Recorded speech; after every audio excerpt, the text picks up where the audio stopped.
HBCU OverDrive is proudly sponsored by WeWorkForEverything.org.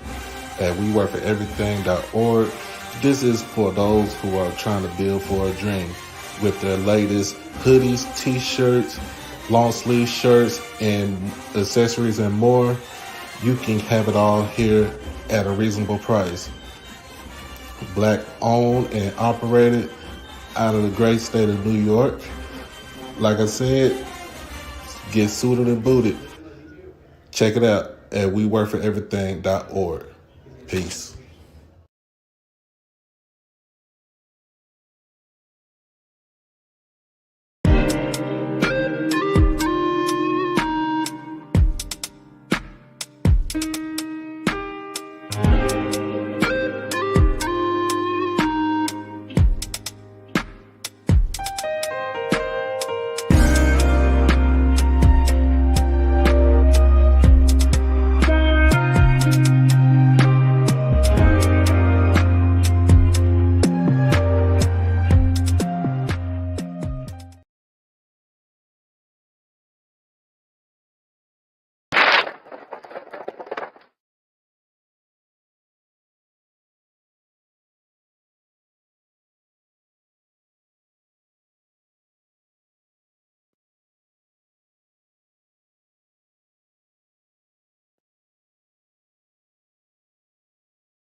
All right. Can y'all hear me now? Can you hear me now?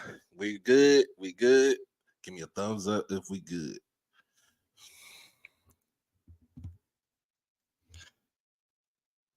Still no sound. Oh my goodness. Okay, we good. Oh yeah, man. So look, we even on my celebration, we still got technical difficulties up in here. But anyway, y'all, I appreciate everybody for coming in. It is Sunday, October the 8th, 2023. And man, it is my birthday. So oh yeah. Oh yeah, Cowboys hat. You know what I'm saying? It's all about the star.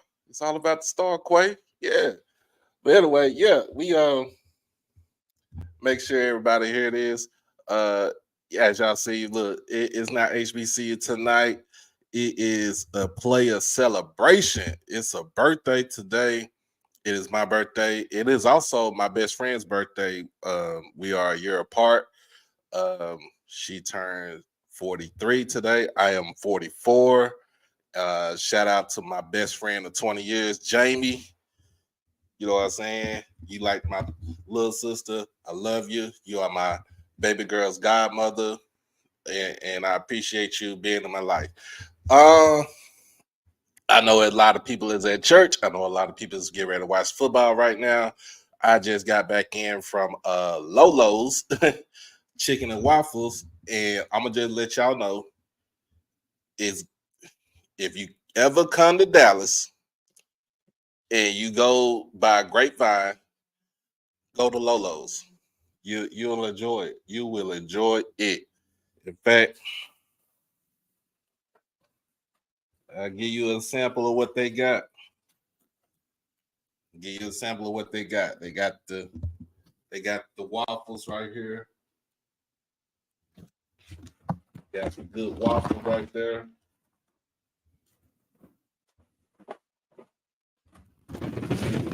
And of course, can't have no waffle without the chicken.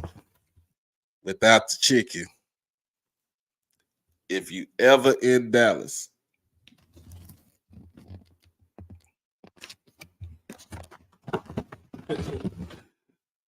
if you ever in Dallas, you need to come up here. Come to Lolo's. They'll get you right. And of course, if you always in Dallas, and if you go to my side of town where I'm originally from, go to Rudy's. Get your fat. Tell them Ellen. Tell them Ellen. Waffle ain't a waffle without no without no chicken to go with it. Waffle ain't no waffle without no chicken to go with it. Yeah, it's real. There ain't no tender. This real chicken right here. But anyway, man, I appreciate everybody for jumping on this afternoon. I'm doing this early because I do have to go to work and I get off of work late tonight. And it's crazy that I do have to work on my birthday, but that's okay. That's fine. I got the most important calls this morning from my sisters, my mom, my baby girl, my oldest daughter. She gonna text me because she's out and about working, and then from the missus. So I got the most important calls out of the day, and as always, you already know how we do this thing. Um, thank everybody. I thank everybody for sending that to me. But anyway, man, look, you already know how we do it. You already know how we do it. Make sure that you become a subscriber to the channel. Also, make sure if you want to, you can follow me on Instagram and Twitter at HBCU _overdrive. And if you want to become a family member, an exclusive family member, all you have to do just jump out the chat, hit the join button. We have the two tiers. We have Overdrive Purple. We have Overdrive Blue. Your contribution does go back towards the channel. It goes towards initiatives, travel costs, equipment. It goes with all that stuff right there. It does not go in my pocket. It goes back towards the channel. So whenever you join, I would, it will be greatly appreciated. And also, last but not least, if you want to hit the donation, if you don't want to do the join, you just want to donate, you want to hit the super chat, but you just want to donate to the Cash App, you can donate to Cash App at HBCU Overdrive. Like I said, once you hit the donation, it does go back towards the channel for maintenance of the channel, equipment, travel costs, any initiative that we have going on.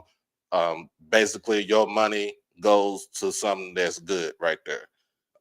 And since we are here, it will be open for today because, like I said, it's the birthday. You know, got to get a little collection. You know how you do when you're little. They pin you $1 or $2 or something on your chest for your birthday, and everybody just say you happy birthday and pin you $1 and stuff like that. I remember one time I pinned something on my chest, and I told them I really did.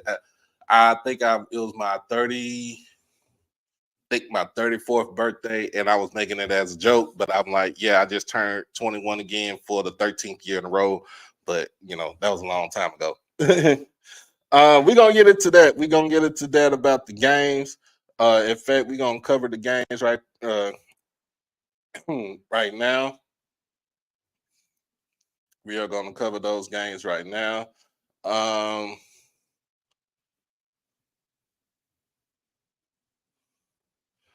So we're gonna go back to what we saw from this weekend: Virginia State versus Bowie State. It was Bowie State's homecoming.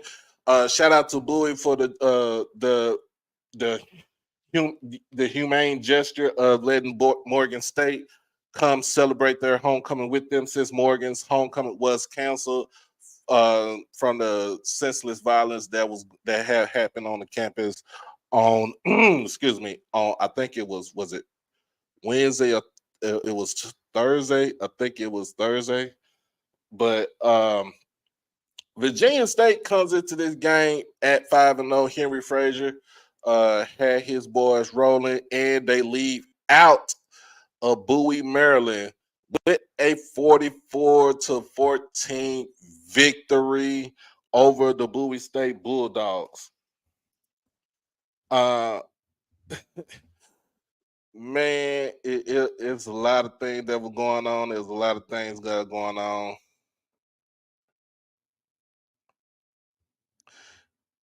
There's a lot of things that are going on with this game right there. But Bowie State, like I said, Virginia State did pull out.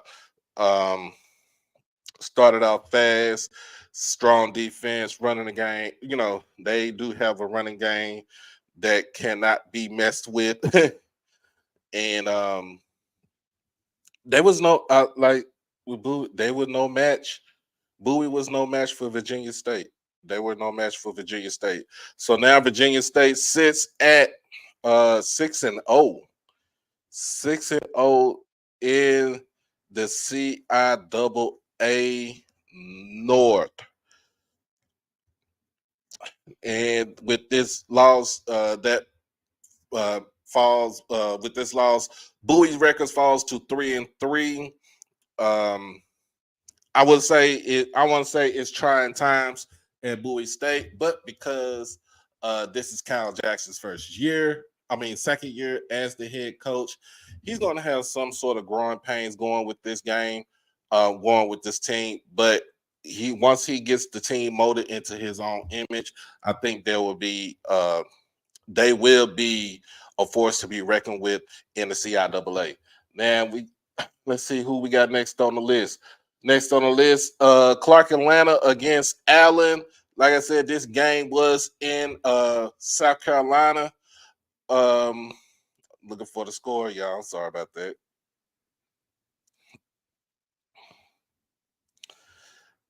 And if I'm not mistaken, Allen did pull away in this game, 35-27.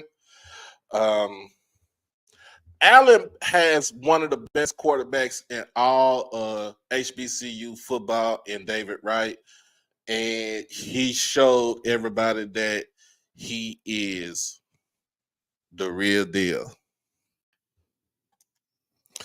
He showed everybody he is the real deal. Like I said, this was a hard fought game for Allen, with Clark Atlanta on their heels, but they pulled it away 35-27. We got next on our list, we got the Morehouse Maroon Tigers versus the Tuskegee Golden Tigers. This is the Morehouse Tuskegee Classic. Morehouse takes a huge L to Tuskegee. If it sucks trying to find these scores on ESPN. Hold on. All right.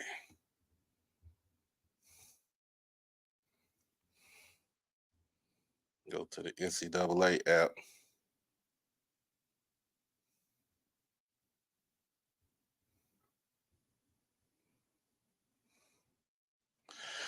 All right. So Tuskegee comes out with the big victory, 40-28 in this game against Morehouse. Morehouse is sitting at 0-6 in the SIAC. Tuskegee is at 5-1. Remember, their only loss is to Alabama A&M last weekend. George Morris, George Morris was the player of this game. 20 carries for 188 yards and 2 touchdowns. Morehouse had no answer for the running back. What's going on, everybody? How you doing? Thank you, Miss Tyra. Mike, thank you, Miss Tyra. But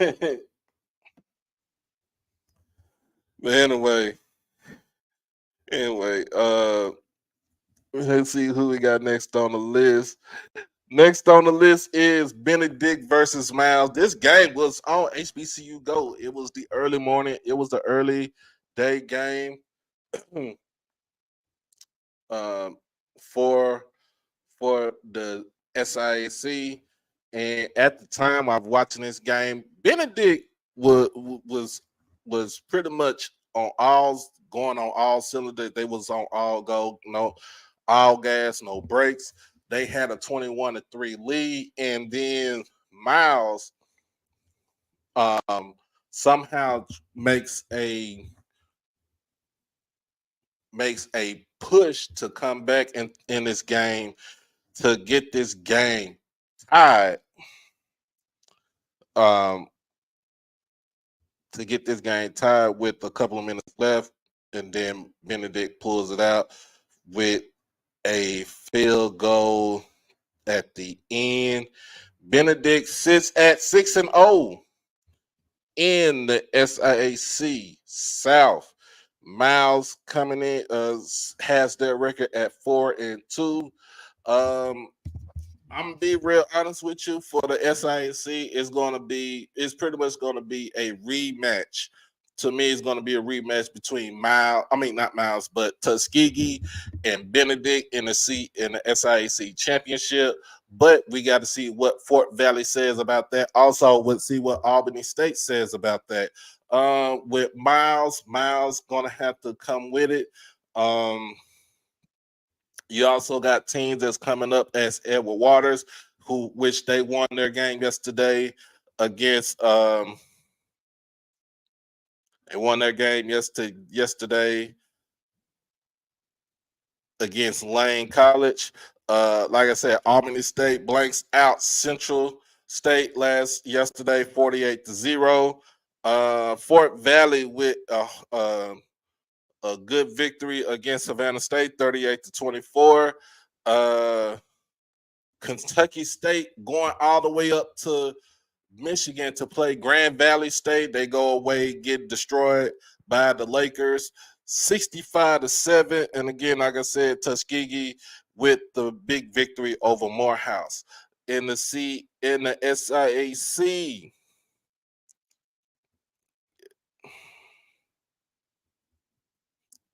So we got in the CIAA. CIAA is right now, like I said, it's looking like Virginia State is going to take is pretty much going to take over the whole conference.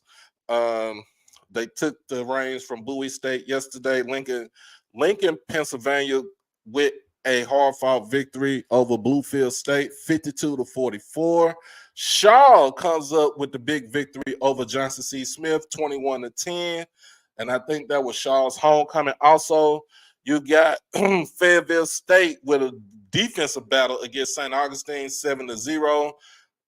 Virginia Union gets back on track against Elizabeth City State, 42-20. And I think in this last game, Winston-Salem State and Livingstone, I think Winston-Salem did take the victory over Livingstone last night. They don't have a score up right now. But yeah, Blue. Kenneth Berry is the talk of the SIAC. If whoever wants to get this dude, you better have your checkbook ready, because his price is going to be high. His price is going to be high. I don't see it. You got to come with your checkbook. So if you talk about, like, you talking about a Southern with Dooley, might be on that hot seat.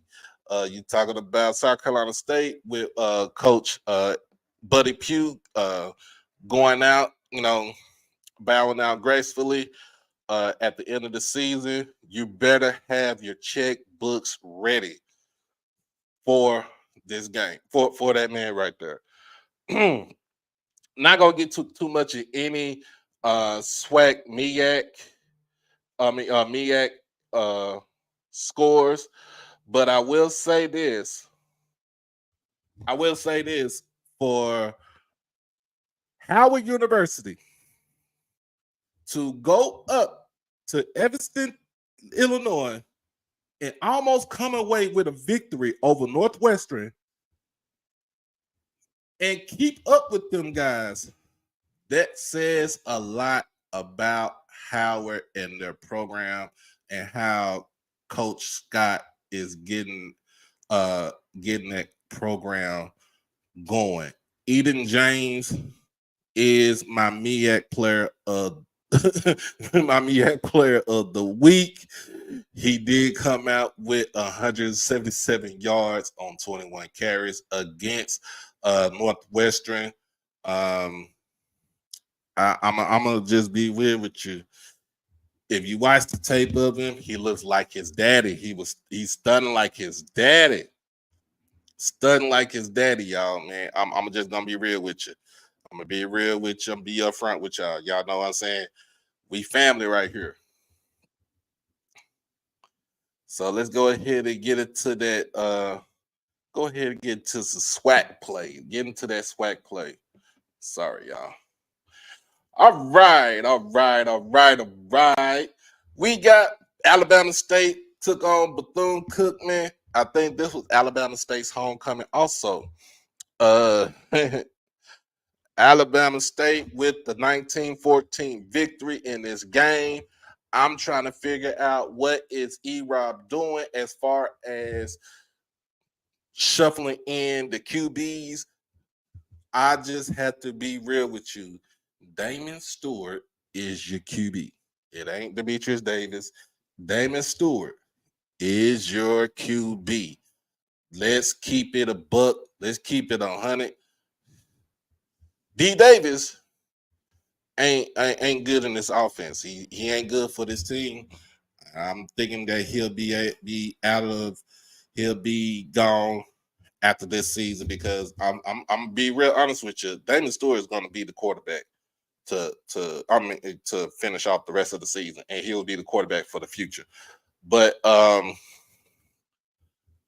Alabama State comes up with the victory over Bethune-Cookman. They come into Jackson this weekend for their homecoming, cooking that Coach E-Rob had asked for last year.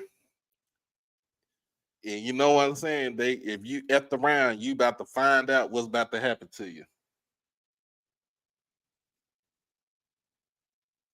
Oh no, I know Russ. I know the MEAC didn't play no conference game, but I mean that's why I said I didn't want to get into the MEAC, discussion because South Carolina State won yesterday against Virginia Lynchburg. Shout out to them. Shout out to my boy Kobe from Bliss City Podcast. He was at the game, so if you want to see some good pictures and video, the highlights from him, go check him out on his Instagram page at Kobe. And you had North Carolina Central went down to Elon, destroyed Elon in their own house. Destroyed Elon in their own house, and like I said, that team is number one for a reason in HBCU football. But let's get to the next game for the SWAC. We got Prairie View. We got Prairie View in Mississippi Valley. Mississippi Valley comes into Prairie View, Texas. 2-game winner against these Panthers from the Hill at Prairie View, Texas. And Prairie View actually reverses they reverse their trend and take the 31-12 victory over the Delta Devils of Mississippi Valley. In this game, we got as a team, Prairie View did rush for team high 220 yards on 34 carries with 2 touchdowns to go with it. Trayvon Conley was, I'm gonna be real honest with you. Trayvon Conley is doing what he's supposed to be doing. 11 of 18, 259 yards and 2 touchdowns. He was efficient, y'all. The kid was efficient. He made his throws, when he's supposed to make them. He didn't have to do too much of running. So overall, he had over 290 yards of total offense because he had 32 yards rushing on the ground and 1 touchdown on the ground also for himself. But Trayvon is trying to creep up as one of the top quarterbacks in the SWAC right now. I say this right now, still it is Jeremy Musa is still the top quarterback in the SWAC. Um, uh, uh, but I also still have Miles Crowley as the top quarterback, and then you got Trayvon coming in right behind him, and right behind Trayvon, you got Jason Brown for Jackson State. But Trayvon has really taken over the team and the leadership that a quarterback supposed to have, and he is doing it and showing everybody that he is the guy for the team. We got next on the list. We got this is a game right here. You got Grambling going down to the reservation for Alcorn's homecoming. At the time I watched this game, we peeked in on this game. This game was pretty much it was a good game. It was a good game. It started off fast for Grambling, but for some reason, Alcorn came rumbling back. I will say this for Grambling, they did shut down. They did contain Jarvion Howard in his game. He only had 11 carries for 48 yards, didn't score any touchdowns in his game. But they did get terrorized in the air by Aaron Allen. He threw for 248 yards and 3 touchdowns. Miles Crowley only had 233 yards in the air, 1 touchdown, but he had timely interceptions in this game where it turned the tide over. It turned the momentum over to Alcorn, especially the interception that was returned for a touchdown late in the game, which, like I said, it turned the tide for Alcorn. So now Alcorn and Grambling sits at 2-1 in conference, and because Alcorn did win this game, they have the tiebreaker over Grambling in this game right here. In this game, pretty much everybody was ineffective as far as running the ball, passing the ball. I mean, pretty much it was all evened out. So basically, this whole game it was pretty much even in this game. And that's true. True, Blue.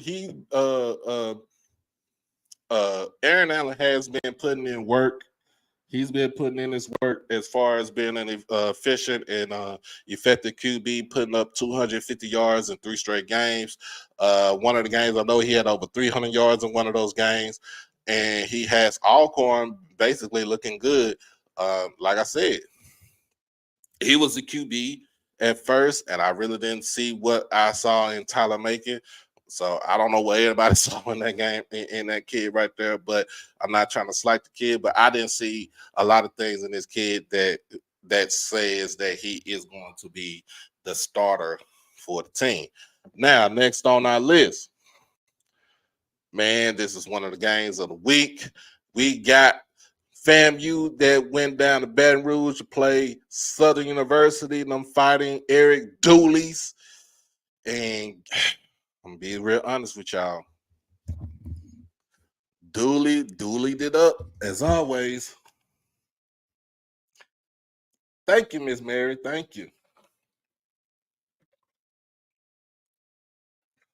Dooley did up as always. FAMU scores a touchdown late in the 4th quarter and ends this game at 26-19. This game could have been a little bit much closer. Had an extra point, missed the extra point on 1 touchdown, had an extra point blocked on another touchdown. This game was crazy all the way through. I do say this though. Musa had 325 yards passing, 2 touchdowns, but he also had an interception that was by Jordan Carter. I'm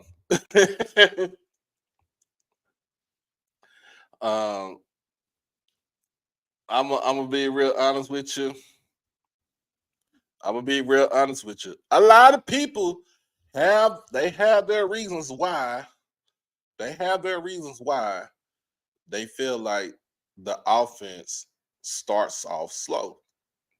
They have their reasons why they have the reasons to kind of put themselves, not put themselves in their shoes, but that your offense start out slow. One, you don't have a running game. Everybody said that FAMU had this three-headed running attack and stuff like that. And I had not seen it since the first game for y'all against Jackson State.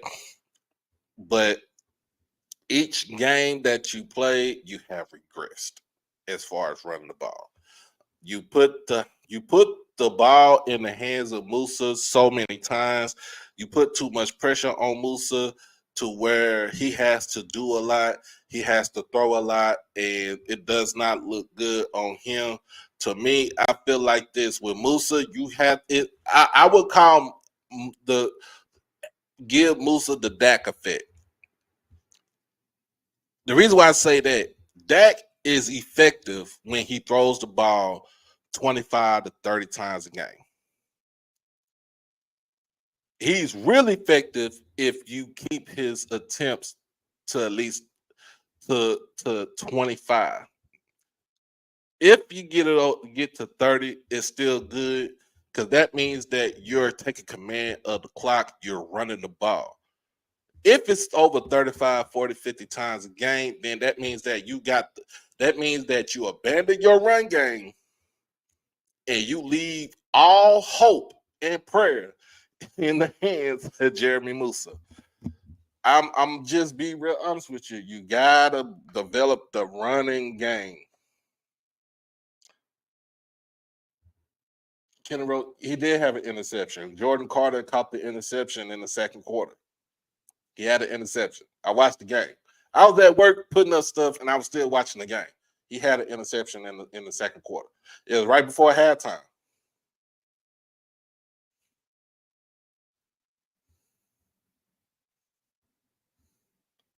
So he had an interception in the game. I know this. Harold Blood, he did throw for 190 yards in this game, also for Southern. They ran the ball for 125 yards as a team. Gary Qualls with 80 yards on 13 carries. Rushing the ball, Kendrick Grimes with 31 yards to add on to it. CJ Russell with 24. I'm just gonna be honest with you. I'm gonna be real with you. What in the hell was Dooley thinking about running the ball when you only had like less than a minute left in the game?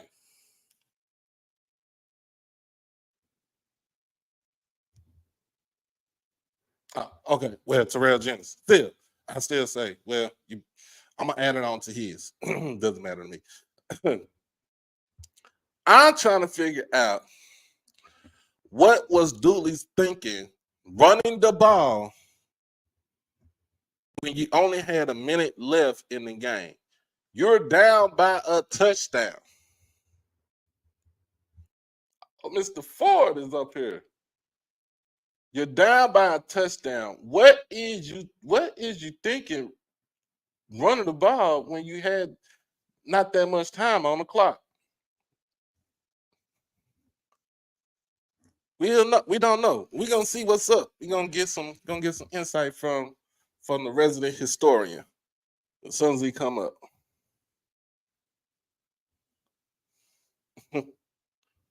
So the last game of the day, it was the Gold Coast Challenge, Jackson State, Alabama A&M. Oh man, this game was. I was glad for this game because I was kind of worried about this game. I was trying to figure out what the heck was. What I was trying to figure out what was going to happen with Quincy Casey coming in and doing what he does, and Maynard coming in, and are we going to have a repeat from the spring of 21, or are we going to see what we saw in fall of 21, or what we saw last season? There you go. Mr. Ford, what's going on? Hey, can you hear me? Yes, sir. I think I got some of my technology problems straightened out. I took it to her, this Indian girl. We got this mall called Greenbrier Mall, and she worked with my phone yesterday. That's I ended up good. paying her. I ended up paying her $40, but I think she kind of got me. That's why I'm wondering. So you can't hear me? Yeah, we can hear you. We can hear you. Okay, listen. Let me give my condolences first. I don't know if you heard. Long-time Albany State coach died last week. Coach Hampton Smith, who I Okay. grew up watching from, time I was 10, 11 years old, had 2 stints at Albany State. I think he was a Mississippi Valley graduate, was a Mississippian. He died was it Monday or Tuesday? But he died at the age of 89. Man. And I wanted to, I want to give my condolences. I grew up watching his teams for many, many years at Albany State. And so I want to give the condolences to the Albany State family and to his family on their loss. Yeah. Listen, I tried to stay fresh yesterday. I didn't see the Jackson game. I didn't see the Grambling game. The biggest game to me yesterday was that Florida A&M Southern game. So I got myself prepared. I did watch. I watched Alabama and Texas A&M. Didn't see the Colorado game. Basically, those are basic. Well, I watched a little bit of the Braves game, but my emphasis yesterday was Florida A&M Southern University for many, many reasons. Let me say this right here. I thought it was ridiculous that Florida A&M did not bring their band to Baton Rouge. I thought that was awful. Personally, I thought that's from the games I've seen so far, that's the biggest game in the SWAC so far, was that FAMU Southern game. That was a championship type of game last night. Yeah. I was still, but Mr. Ford, Hmm. I was thinking towards the end of the game, what was Dooley thinking about running the ball when you only got a minute left in the game? Well, let me say this about Dooley. If Dooley comes back, it's because of the administration. The fans want him out. I don't know if you noticed it last night. They booed him last night. I heard. You heard? Okay. See, in Baton Rouge at Southern, that's a death nail. Now, if he comes back, because I'm gonna tell you right now, I could sit here and I'm 500 miles away from Baton Rouge, and I can tell the fans want him out. The fans want him out. And that's some, me and you done talked about this 100 times. And we said, I love Dooley as offense coordinator, but as a head coach, I see a lack of leadership. Now, the other thing I saw last night, and I've been wondering, and I did pick up on it last night. Moosa's problem is not on the field. Moosa's problem is in his head. Moosa is, and I say this with all respect, he strikes you as being weak-minded. And I say that because I looked at his body posture last night, which I didn't like. Now, if he were to play like he played that series which they won the game, I'm telling y'all, Florida A&M would average 40 points a game. But he plays as if he doesn't have any confidence. I know a lot of people might disagree with this. I think he throws a better ball than Shedeur. But Shedeur is driven. Shedeur has a point to prove. That's his problem. Musa is not driven. He's not a dog. He doesn't play hard. But that's one of the things because I coached quarterbacks before, and the things that's wrong with Musa right now, it's all in his head. It's mental. It's all mental. He's just not. He's not. How you say about it? He a dog. He ain't a dog. Yeah. He's not a dog. But now, let me say this. That last drive, with the exception that he missed Terrell Jennings on that, we used to call that a fly out. He missed him on that, which was an easy throw. If he had made the throw, the kid could have walked into the end zone. He wouldn't even have to run. Yeah, I watched that. I seen that. And I was like, what is he doing? He could have walked in there. But now, let me say this about Dooley. And you know me and you done said this 100 times. Southern got the players. The players are down. They do. Southern got to play. Southern's problem is they don't have leadership from that head coaching position. That's their problem. Like I'm saying, I'm telling you now. If he comes back, it's because of Banks and the president and all them. If them people there in Baton Rouge got their way, Dooley out the door after 2 years, man. I'm just telling you now. He out. Doc. What's going on, Mr. Willie? Oh, I was speaking to my son. Go ahead, let Mr. Ford talk. I just want to hear some things. He on point. Let him roll. Let him cook. Oh yeah, we gonna get to this Jack State Alabama A&M game. All right. So look, But I'm gonna answer your question about Dooley. See, he thought he had number 5 or number 27 in the backfield. That would have been a good play. If that was Miller or number 5, that would have been a touchdown. That draw play that you're talking about. And I think they stupid. The man just led y'all to a damn championship. He just led y'all to play in a championship. You hadn't had a losing season up under him.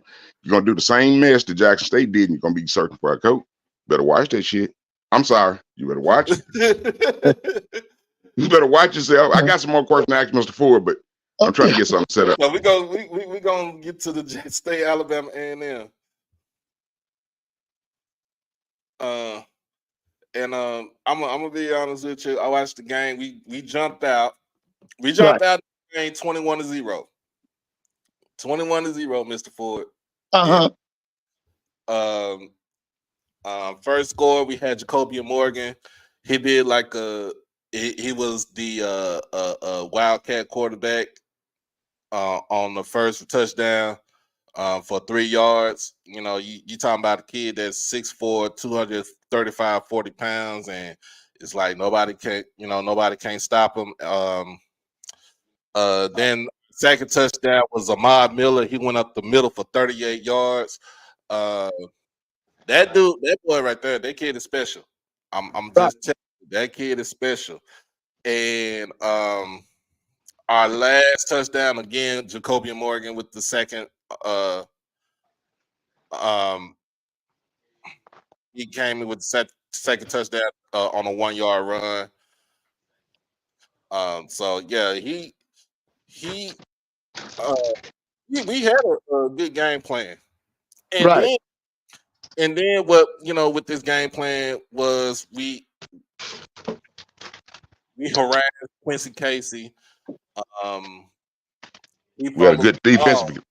Defensively, we harassed Quincy Casey, and Maynard yanked him out the game quick because they got away from that damn dime and that 3-man front bull crap. That's why.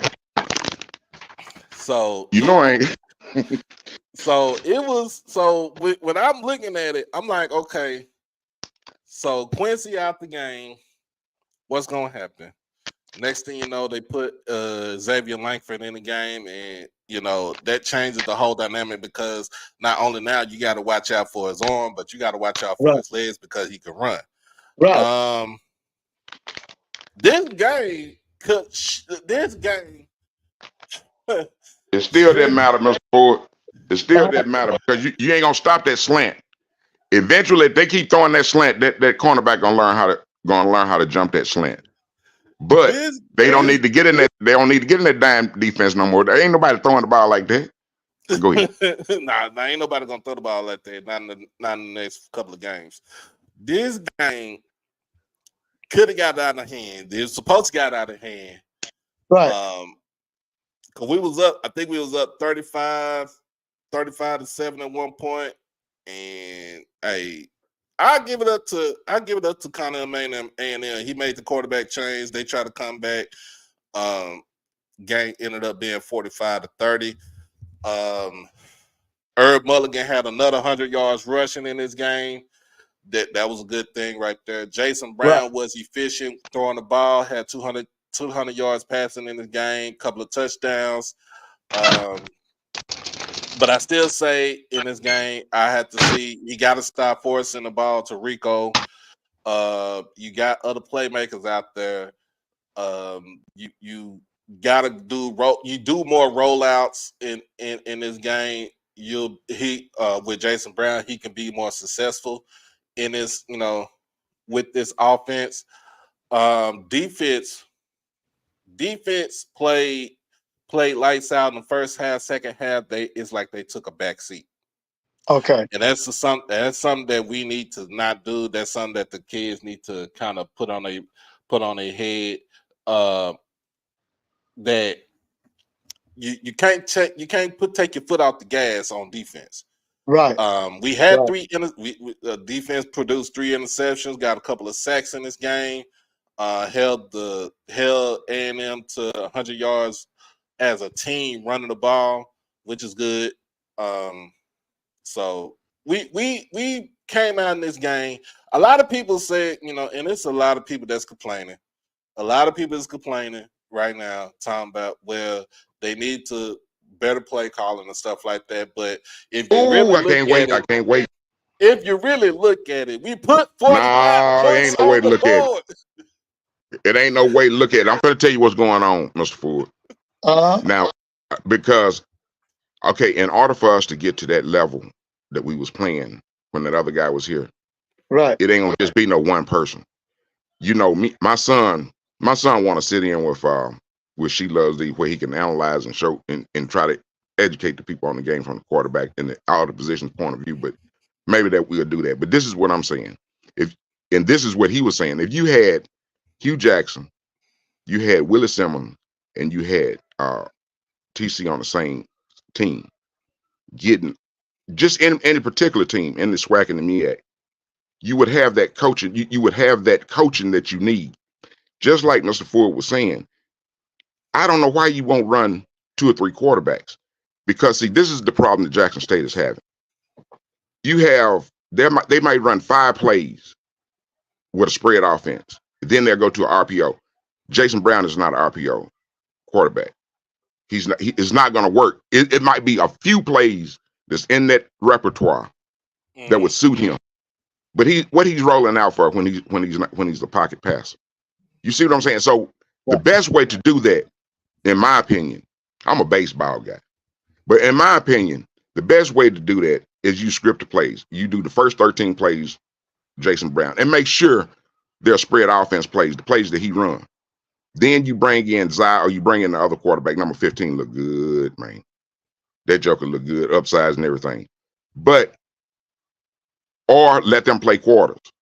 I mean, the play calling. See, I'm a coach, man. I've been a coach myself, and I know the book. I know the crap that goes along with the coaching. There's a lot of bullshit. On the read options, I've been watching this for the last 3 games. On the read option plays, he hand the ball off at the wrong time. He don't even read the option right. He's not a read option quarterback. It's not going to work for him. It's not going to work the same way it's going to work for a read option quarterback, because he's not going to see it the same way. So, that's my opinion on that. I have no doubt that the offensive coordinator is seasoned and know what he's doing, but he's not really ready for this level, because you're doing some crazy. It falls back on the coaching. You don't need to put plays in that's not designed for that quarterback to run, and that falls back on the coach. That's all I have to say right now. Well, I'm gonna be honest with you. I'll be real. I'm just saying, like, I mean, we did score 45 points last night. I think that's the highest points that we scored this whole season, and it's good. So, but we also got to make sure that we keep up you keep up the momentum for the rest of the season. And if you play like that, like we played in the first half, the first 3 quarters, where we was up by, we was up by 28-30. We can actually, you'll actually see the results of everything. But I be honest with you, we still got some work to. You still got some. I know you don't want to say nothing bad.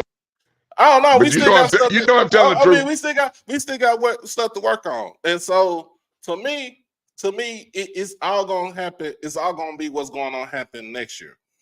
Whoever we get for whoever comes in, whoever tries out for QB, whoever wins the QB job, whether it be Jacobian, whether it be Zai, Even the freshman Phillip. Ethan coming in from out of high school, or even short. If you don't, Let me say this. What I would ask you all to do, since you all have a big voice, try to get into those student athletes' head. You know, they allow them to play 5 years now, and it's a log jam in the draft. You know, due to COVID, it's a big log jam. It's a reason that Brown is playing his 8th year or 7th year, whatever it is. But it's a big log jam. He's not the only player that's in that situation. Right. So that's right. If some of our younger quarterbacks that have 4 more years of eligibility, if they be patient, you know, I'm quite sure they can get some you know, be able to make some money out of college if they be patient, and we can keep the machine going. But if you have that many quarterbacks that's talented, like Jackson State have, man, you're gonna have to rotate the quarterbacks. You're gonna have to have a real offensive coordinator. That's all that is. It's some good plays, but you have the wrong personnel in. Even the line. That's why the line looks smaller when you play Florida A&M, because you had the wrong personnel in trying to run. Mr. Ford, would you please try to educate the people? I mean, you know, I'm a baseball guy. Let me say this. Now, one thing I've been fussing about this whole week, and by the way, I want everybody to know we're getting ready to celebrate a Monsters holiday. If y'all get a chance, put in Christopher Columbus atrocities so y'all can see what we celebrating on Monday, because he was an animal, and what he did to the Native Americans, we need to know that. But I digress from that. But let me say this. This is one of the things I've been fussing about, is that I think that the SWAC presidents and the conference office, they've got to do a better job of paying these coaches, whether it be head coaches in football, volleyball, baseball. Our starting pay is not competitive. And you know, the old people used to say, when I was growing up, which is a long time ago, they say, you get what you pay for. And one of the reasons we getting this kind of football is because we're not paying for outstanding coaches. These people have got to give these people higher pay, whether it be the assistant vice, especially these assistant coaches. It makes no sense for a position coach to be making $50,000 a year. Here in Atlanta, you can walk in as straight off the yard and get $58,000 as a starting teacher. And it don't make no sense. They have got to upgrade the pay in the SWAC. That's what I'm trying to say. And because what we're looking at is because we're not paying for outstanding coaches. So you got to remember, outstanding coaches draw outstanding players. So we got to bring the pay scale. Now I know a lot of folks will have excuses. Like I was thinking when I was saying about, it's ridiculous that Florida and them didn't bring their band to Baton Rouge last night. I know Mr. Campbell gonna have some kind of excuse for that, but it was no excuse. That game was on national television, ESPN okay. Everything was in place except Florida A&M's band was playing hooky. They were absent. It was ridiculous. They should have been there. There was no reason for the 100 not to be there. Everybody was in place except the band. But one of the things we got to do in the SWAC, we got to pay more competitive pay for these coaches, whether it be a volleyball head coach, volleyball assistant, whether it be the baseball head or baseball assistant, whether it be the defense coordinator or the linebacker coach. We got to pay better. We got to upgrade the pay. You get what you pay for. I agree. We got to upgrade the pay in the SWAC. But watch this, Mr. Ford.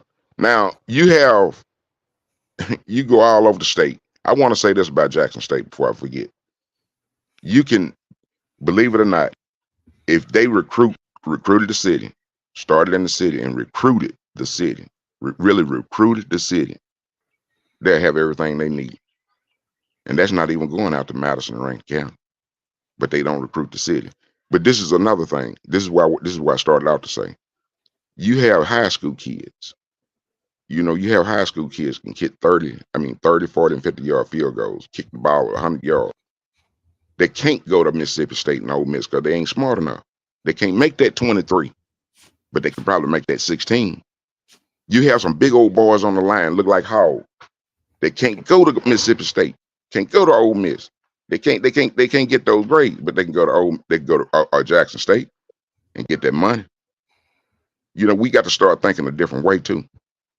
We got to start thinking a different way. You can get the same damn team that those SEC teams that we have in the state have.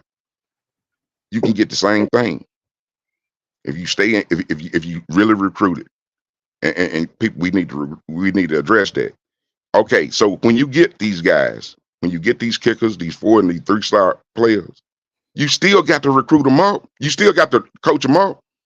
You can't just get them and they just you still got to work their ass. You still have to have them running them, staying, all that stuff. You have to still get them strong. You know that play that what's the guy number 11? I can't remember his name. Went up and he was that one on the one. He got to catch that. Those players those receivers in the SEC, they catch that because they working on their strength and conditioning. They breaking through that. Which you would tell me as a player, he didn't let me catch that ball because he held me. As a receiver, okay, I'm done. But yeah, we got some things going on. We won the game that pulls us to 4-2. This is the first time this whole season that Jackson State has won consecutive games in a row. We are on homecoming week this week. We got Alabama State coming into town on Saturday. Ed Robinson said wanted this on the schedule. We gave it to him, and he about to find out what's about to happen again this coming up weekend. Just let everybody know, you see the thing on the screen. It is my birthday today, so I am celebrating my 44th birthday today, and you can bless the Cash App today. But yeah, it's a lot of things that's going on football wise. Also, shout out to Tennessee State coming out with the big victory over Kennesaw State yesterday. Right, that's here. Yeah. 27-20. And they brought their band. They brought the aristocrat down to Atlanta. And they put on a show too. I heard they put on the show. Yeah, it's on YouTube. Eddie George is doing what he's supposed to do. Everybody had doubts about what he was going to do. The man is doing what he's supposed to do. He's doing his job. I think they are 3-2. Yes, they're 3-2 right now. Draylon Ellis looks so much better. I think after the benching when he benched him for the Gardner-Webb game, he looked so much better. He looked better last week when they played UT Martin, even though that was a 10-point loss. It was a close game for about 2.5, 3 quarters, and then, like I said, UT Martin pulled away. But in this game, they pretty much wanted this game right here. And they sent Kennesaw State out with the L before they head up to FBS, which they should have been FBS in the first place, because I don't know why you FCS and you got 40-something thousand kids in your damn school. Well, got to remember now, they started out as a junior college.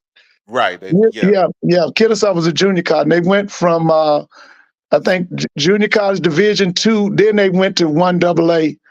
But they've had a spike in their enrollment in the last 10 years, because that area is out there, in the county. They're in, I think that's Cobb County. Man, It's almost 600,000-700,000 people in the county alone. So they've had a spike in enrollment. They're 43,000. Georgia State, I think, is 53,000. Mm-hmm. Georgia State right now has the highest number of Black students of any institution of higher learning in America. They got over 20,000 Black students. Yeah. So Blue did tell me about Tennessee State. I had a feeling Tennessee State was going to be up there. Another thing, Hampton losing to Campbell by 3 yesterday, 30-27. I'm gonna still have Hampton I'm still have Hampton ranked in my top 5, in my top Yeah, 10, me too. I because like Hampton. they got a team where you can't foresee that team. They got a 2-headed monster in Butts and Burris. Christopher Zealous as the QB. He doesn't make a lot of mistakes this season. Their defense is playing phenomenal. And I what's like that? what What's I that see. quarterback's name? I like that quarterback. Christopher Zealous. Yeah, that He's kid. I he's a like good him, man. QB. He's a good QB. Yes, he Like is. I He's said, dual threat. I like what Benedict is doing down there in the SIAC with Berry, the quarterback Aeneas Dennis. That defense is one of a kind, y'all. For Benedict, one of a kind. Lou Danellis, I did a player to watch on him over the summer. He is the real deal. He's going to be looked at by NFL scouts as a defensive end. I'm just saying, look out for Benedict. And look, like I said, we said this before. Look out for schools looking at Berry. Now, who do you think is going to get him? Because I think a lot of people after him. Who's going to get him? If South Carolina State get him, shoot, they better open up that pay. So you think they the number one choice? Because I think them people in Baton Rouge need to give him a call. You think the first choice would be South Carolina State? The first choice would be South Carolina State. Second choice would be Southern. Mm-hmm. Man, Sonny Boone, I appreciate you for the birthday gift, man. I appreciate you. Real talk. But yeah, I look at your South Carolina State and Southern. You want to keep him in South Carolina State better go get that man. Yeah, they better get it, man.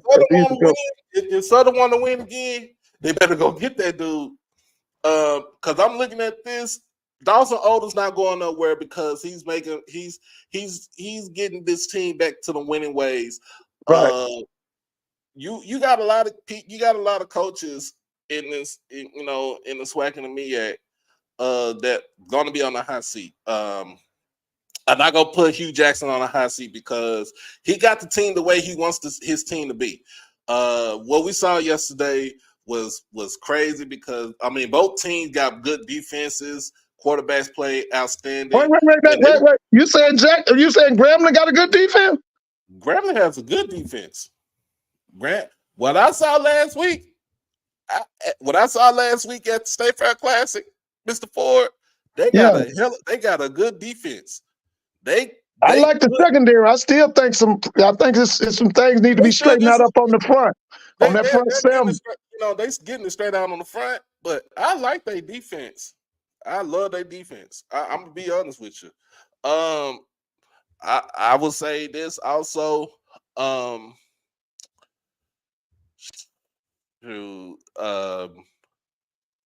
on the hot seat. Coach McKinney, no doubt about that. He's on the hot seat. If they boo you in Baton Rouge, that's not good. That's not good. Coach McKinney at Texas Southern, he's on the hot seat. Eddie Robinson might be on the hot seat if he don't get his QB situation straight. Well, I agree with you. I think that kid from UAB is, and I thought they saw that at the FAMU game. He's the best quarterback. What you say his name is? The kid from UAB. Damon Stewart. Yeah, I thought that was established during the FAMU game that kid was the best quarterback. He's the best quarterback, Mr. Ford. He is. I'll give you that. He is the best quarterback. But I don't need to see the hot potato going back and forth between Stewart and Davis for the whole game. If Damon Stewart is throwing you into games and he's commanding the offense, you need to stick with what you got right there. Right. Other than that, I don't see anybody else on the hot seat as far as in the in the MEAC or in the SWAC, because you still got a couple of brand new head coaches in the SWAC. The MEAC, I don't see Larry Scott going nowhere because, like I said, he went up to Evanston It almost took down Northwestern. Oh yeah. Well, I was, you know what, I was sold on them when I watched them play Hampton because I thought they should have beat Hampton, but Hampton got them at the end. But I thought they really beat Hampton the whole game. Oh yeah, I forgot Coach Manning. He's on the hot seat too. Hey, you lost to Jackson State 3 years in a row. Don't look because y'all after. Well, I don't know who y'all played this weekend, coming up with weekend, but the next weekend is the Magic City Classic. You lose the Magic City Classic, you even though you sign an extension, you might sign an extension. You gonna be that seat gonna be real hot for Manor. It's gonna be real hot for you, Manor.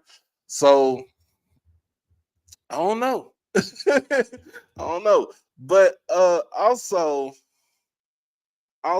you know, I like like I said, I like what Larry Scott is doing over at Howard. He's making the QB efficient. He's relying on the running game. The defense is playing like an elite defense should play. Like I said, Dawson Odom's over at Norfolk State. He's doing what he has with what he got. You know, his QB situation ain't that great, but he does have a good run offense, and you know he's always known for running the ball. He does have a good enough defense. Teams that you really want to see in HBCU football, watch out for Virginia State. Like I said, they're 6-0 in the CIAA. They did take Bowie State to the woodshed on their own homecoming this past yesterday, 44-16. Coach Henry Frazier, hey, he doing the doggone thing. You might want to get somebody in the SWAC, might want to get that man back there too, because he's a guy that turns programs around. Also, like I said, you got Tuskegee, even though they took that big loss to Alabama A&M last Saturday, they are sitting 5-1 in the SIAC. I think was the West. Yeah, the West. You might have a repeat of Tuskegee versus Benedict for the SIAC championship. But you still got Fort Valley in the picture. You still got Miles in the picture. You still got Albany State in the picture. Also on the east, you got Allen University. That's pretty much right across the street from Benedict. You got them in the picture too. They're sitting at 5-1. They're sitting at 5-1. They can challenge Benedict also. Edward Waters is making a run in the SIAC too. They did beat Lane yesterday 37-30. But pretty much that's the teams that you would want to see in the SIAC, CIAA. You still got Fayetteville State, Virginia Union winning. Johnson C. Smith is a surprise this season. And of course, like I said, Virginia State is the cream of the crop of the conference, right? You know, in that conference right now. Tennessee State for the independents to us. Tennessee State, Hampton are your ones that you're going to look at. North Carolina A&T. You need to come up with a quarterback because you had no QBs. None of your QBs have thrown for over 100 yards this whole season. So y'all need to get some stuff going on. Y'all need to get some stuff worked out with that. And hey, where your friend at to make all them excuses for A&T? I talked to him this morning. Tell him we need to hear some excuses. What the excuse that they finally won a game at A&T, right? They did. They did beat. They beat Norfolk. Norfolk State. They won one game. They beat Norfolk, but the cream of the conference for the MEAC is going to be North Carolina Central. Went down to Elon, put a whooping on them. Davis Richard had his regular day. You know, in the office, 200 passing, 171 yards passing, 115 on the ground. Mookie Collier is a man child. Hey, they're doing what they're supposed to do. They went down to Elon, took care of a top 25 team in the SCS, and hey, they rolling. And I Yeah. know they get ready to start off conference play next week. So it's a lot of things we can see in football. But I know one thing. We gonna celebrate this birthday. I just, like I said, the missus just took me to Lolo's Chicken and Waffles, so I'm about to eat on that. And then my baby girl is up here in Dallas, so she's gonna kind of come see me before I get ready to go to work. It sucks that I gotta work on my birthday, but it is what it is. I'm blessed to be here. I'm blessed to see 44 years old. Uh, um, my mama, she is blessed to have me be, what I'm saying, be her only son. Um, just blessed with family and friends and everybody here that's in the space of HBCU, football, basketball, just in the whole diaspora. I appreciate everybody sending me birthday wishes and birthday love, and I will never forget this. Now it's on time. It's time for 45. We ain't talking about no Donald Trump either. I, I say this. This is my, since I love baseball so much, and I am a Braves fan. This is my Hank Aaron year. I gotta find me a Braves jersey. I Oh got yeah. one. I gotta find me a Hank Aaron jersey. Wait a But minute, your Texas Rangers playing tonight, right? yeah, they played yesterday. They won yesterday against Baltimore 3-2. You play Uh today? I think they play today, either I think you today or do too. tomorrow. I know the Astros won yesterday, so hey, those are my three teams. The Rangers, I really don't too much like the Rangers because of what they did to Nolan Ryan when he was the GM. But Right. because it's the home team, I'm a ride for them. Um, Well, I'm a listen, we love Ron Washington over in Atlanta now. hey, I love. Wasn't that your manager? Yeah, that was the Rangers Hey manager. man, we I love that love guy, Ron man. Washington. That man took us to two. They took us to two World Series, even though Right, right. we couldn't Yeah, get we them love done. him. But he took us to two World Series. We can't. I will be forever great. We'll be forever grateful for that dude right Right. there. But yeah, man, we got that. Then you got the Cowboys playing the 49ers tonight. Well, now, Doc, I'm still shocked about Oklahoma beat Texas now. Let me say that. I wasn't I shocked. thought Texas would have won that now. I'm shocked about that now. I wasn't shocked. You I what? wasn't shocked. Oklahoma they was steaming over that. Cause remember they beat them last season 49-0. Texas beat them 49-0 last year. That's right. Yeah, you're right. You're right. They was steaming over that. So they got their get back. Yeah, they did. It They was did. 96,000 people up in there. Now listen, the state fair classic, that's been the biggest black college game this week. I saw it was 52,000, right? Oh yeah, it was pretty much 52,000. And So let's just that's say the biggest black college game so far, I think.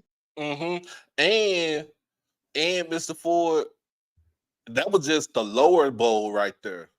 Right. Just think if you filled up the upper part of the bowl. Because that's 90,000. How many is that Cotton Bowl? That's That 90,000. bowl is 92,000 now. 90, yeah. Oh yeah. But yeah, you it's a lot of things. They had about 96,000. I avoided every bit of downtown Dallas yesterday. Oh yeah. Oh yeah. So yeah, that's it. Fair's still going on. I know my baby girl, she on fall break right now, so she gonna come see her daddy before she, for my birthday, because she don't miss a birthday. She don't miss it. She don't miss my birthday for nothing. Now, from your instinct, you think that Dooley can get another year? What you think? From your just off the top of your head. He's gonna get another year because of Roman Banks.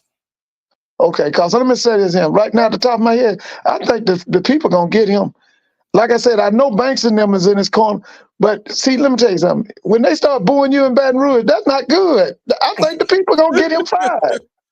I really do. I think that the alumni is gonna get him fired.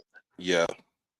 I mean, but you gotta realize too, Southern did the same thing with Dawson Odoms, and it's like they didn't want him there, and he led y'all to the, you know what I'm saying, all these division titles for the, you Yeah, know, the all them SWAC years. championship game. Yeah. Yeah, so even if you're doing good, you know, some people ain't satisfied. But I'm gonna say this right now: if it was between Dawson Odoms and Dooley, I take Dawson Odom. Yeah, I go back to Dawson Odoms again. I go back with Dawson Odom.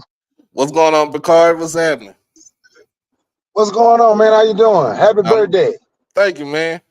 Appreciate it. What's going on, Mr. Fold? Hey, brother Picard, how you doing?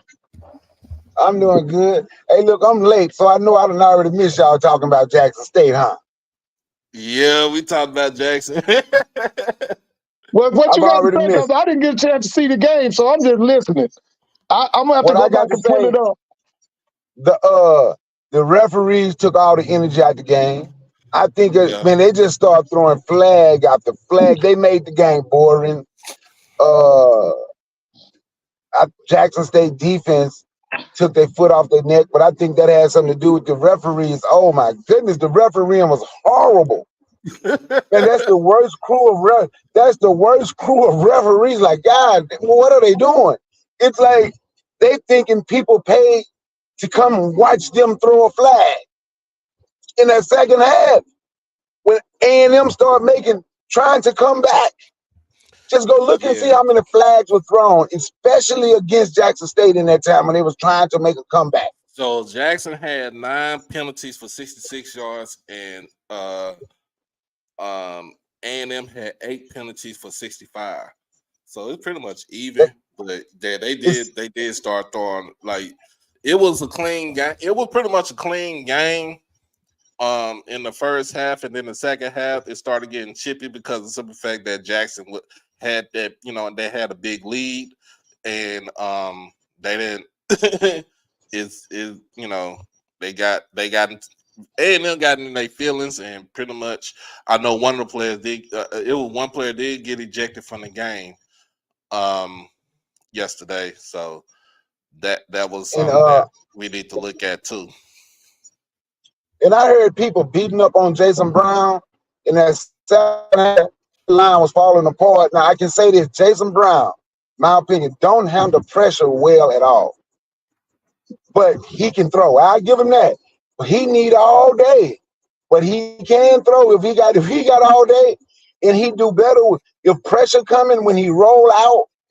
He passed the ball better on the roll out when they but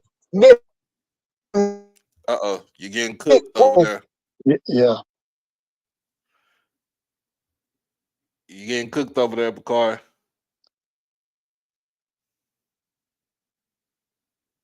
I think we lost him. He'll come back. He'll come. Yeah. We gonna Can y'all hear me now?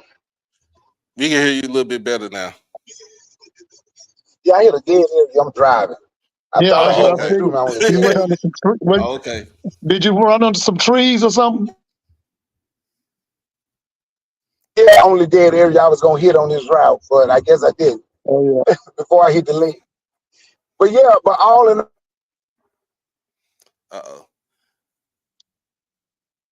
I'm gonna get Bakari on. I'm gonna call Bakari. Can you hear me? I think he hit a real bad spot. Well, I know I gotta get ready to get up off of here because my daughter's mother did call. She's like, we close to the house. Israel, we ain't seen we ain't seen Coach Green. We ain't seen Coach Green since Friday. But you said you're gonna watch the Braves play today? No, they tomorrow. They play tomorrow. Okay. Yeah, they got to win tomorrow, man. Yeah, they got to do it tomorrow. There you go. Can you hear now? Yeah, can y'all hear me now? Yeah, I'm about to say you still kind of cooked, but we can hear you. You can hear me? Yeah. Two You still breaking up. I don't know what it is there, man. I just listen offline if I ain't no better. you can hear you now. Oh yeah. But you know, I had Southern, and I went out on a limb. The last game of the season, I'm telling you, Bethune-Cookman. I said Bethune because Bethune-Cookman play hard, man. You ain't gonna blow Bethune out. You saw they gave Alabama hell yesterday. Bethune play hard, man. Yeah, they did. They need a quarterback. You know, you were talking about. You talking about need a quarterback. Bethune-Cookman in Valley. Oh my goodness. Yeah, they need some stuff going on with them. But like I said, with those two, actually with Coach Hampton too, they all in their first season of also, and they gonna go through some growing pains. But you know, they should be better coming up in the next couple of years. I think Bethune definitely would be better. Mm-hmm. Yeah. But yeah, I'm gonna hey, say one more I got thing. your go ahead. No, I got your number, but go ahead and say one more thing before I get off. I heard people yesterday talking about bad coaching. They done talked about. I heard people say something negative about Coach TC and that staff. I'm gonna tell you something, man. Coach TC Taylor and that staff able to hold his team together 4-2 through 6 games. Mm-hmm. People don't understand what a great job he is doing, holding it together, following behind a person that a whole lot of black people has deemed as God, and you're following behind them, and you're able to do this. Actually, still in the running for the SWAC. They're still in the running to play in the SWAC championship game. And we can look every game. You can find a negative with anything, but when I see them play, I search for the positive, and I still think they are doing a good job. That coaching staff is doing a damn good job. You know, and these in the players was all learning new systems, especially defensively. They're learning new systems, and to be 4-2, right now, it's still in the running. Man, I'm gonna be like, that's a great job. Oh yeah, it's a great job, man. Especially being on the road for 4 games straight in a row. Being at home one time, then get back on the road. Had our bye week early, so you know. Remember, we got 2 bye weeks this season. We just had one last week, and then we got one right before the Alcorn game. Being on the road. So we got one home game. We got another home game on Saturday for homecoming. We got the next home, and our last home game was against Texas Southern. We on the road at Pine Bluff. We on the road at Valley, and no, we got one more home game at with Alcorn for the Soul Bowl. So like we gotta, we have to capitalize on every, we gotta capitalize every week and make every week matter. That's the thing. Cause ain't nobody gonna give nothing to, ain't nobody gonna give it to us. We just gotta go out there and capitalize and take it. But I'm about to give up. Right. Look, let me say, us as a people that support HBCU, sometimes I'm gonna be honest, I'm a little disappointed in all of us. Let me tell you why. Look at these Alabamas and all that, and these white schools can get 65 to 100,000 people every game. There shouldn't be no way Jackson State, FAMU, Southern, NC. There's no way we shouldn't be getting 35, 40,000 fans a damn game. We have to start supporting we have to start supporting each other. So when those young men who choose to come to HBCUs and play and they had other choices, they need to be able to look in those stands and see 35, 40,000 people. They need to hear that rooting them on and cheering them on. There's no reason we shouldn't be averaging 35, 40,000 fans. I'm just being honest, 35 to 40,000 fans a game, year in, year out. And like I said, I'm a little disappointed in us as a people because we have to do it. We have to do it. And that's what we need to start doing. We really have to start pushing that more and more. Go to the games. Don't just go to the tailgate and hang in the tailgate for the party. Come inside the games. Let's start packing these stadiums for our young men who choose. Because a lot of these players, they could go to other schools, but they choose to come to HBCUs to be around their people and for their culture and stand strong. But we ain't standing strong for them when we are not supporting in the stands. You know what? Is one thing, even though we might not like what he what he be talking about in his commentary, but Jay Walker made a point yesterday, and we gonna end on this. He said for those, and they was in Baton Rouge because they covered the game last night for the Southern FAMU game. He said for the folks that's out there tailgating, they need to come inside of the stadium and look at these kids and look at both of these schools and see what they're doing. Because yesterday was a damn good game that we watched yesterday with FAMU and Southern. I'm not even a FAMU. I don't like FAMU like that, but it's different. It's certain people that I rock with that's from FAMU. One is my family member. A couple of Mr. Campbell is on here. Dr. Strong, Dr. Lori Wilson. EA Shaka. That's the ones I really mess with right there. That was a damn good game that we watched. I don't care if the score was 26-19, I don't care if the score was 16-12 and at one point in time, that was a damn good game to watch. Both defenses went out there and played a damn good game. And for the folks that's in the parking lot just tailgating, understandably so. You can do what you want to do. You know what I'm saying? It's your prerogative. But go inside and watch these kids put on battle it out and put on a show, because you could, with the people that's tailgating, they could have came inside the game and it probably would have made about 32,000 people up inside Mumford last night. Like, people could have came inside of the game yesterday in Mobile and made that stadium about 29, 30,000 people up in the stadium in Mobile. You know what I'm saying? Like, just getting the people in is just getting the people in is something that we need to do.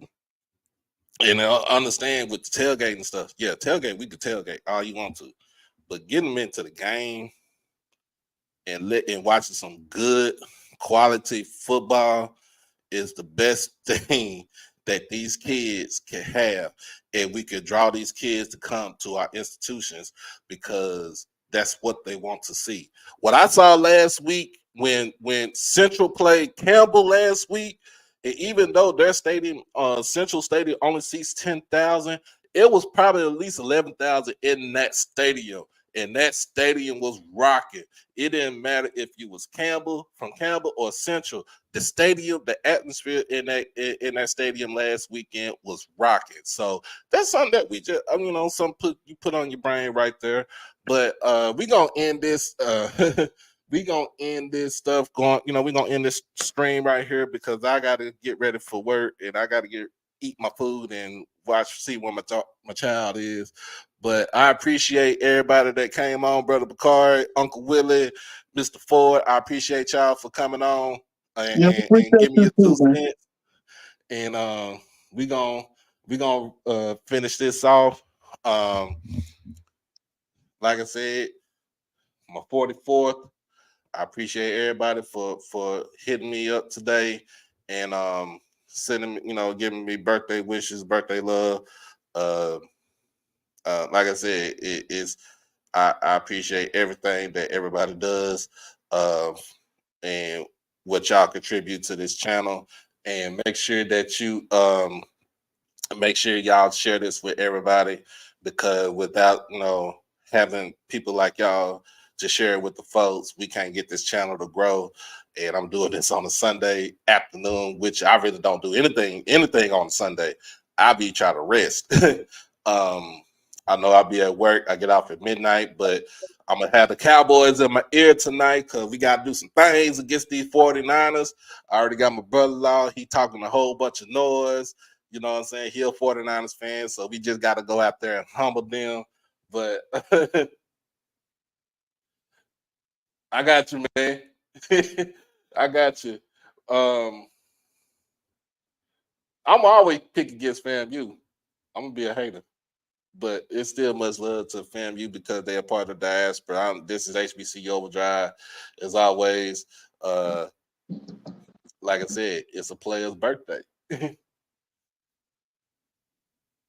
I appreciate you, Mr. Ford. Okay, have a great one.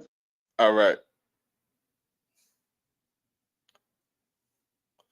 Hey man, look, it's all good though. It's all good. It's all love, man. It's all good. It's all love. Make sure y'all share this with folks. And if you still trying to figure out as far as sending something to the Cash App, you go right there. That's where you can send to the Cash for the birthday. Appreciate, I think, Russ, Mr. Haynes, no, Mr. Jackson for the $5 super chat. Appreciate you on that, sir. Appreciate you on that. Appreciate you on that, man. All love, man. But as always, man, look. Make sure that you hug your loved ones. Make sure you tell that your loved ones that you love them. Make sure you call them and let them know that you think about them. Because one day you're here, the next day you're gone. You know what I'm saying? It's like UGK said, one day you're here, baby, and then you're gone. But as you see, I got that star on my, that star on my head right there. You know what time it is? It's Cowboys. It's game time for the Cowboys. 7:30 tonight. But as always, y'all be blessed. Y'all stay safe. Y'all stay dangerous. And I appreciate everybody giving me the birthday love. Peace.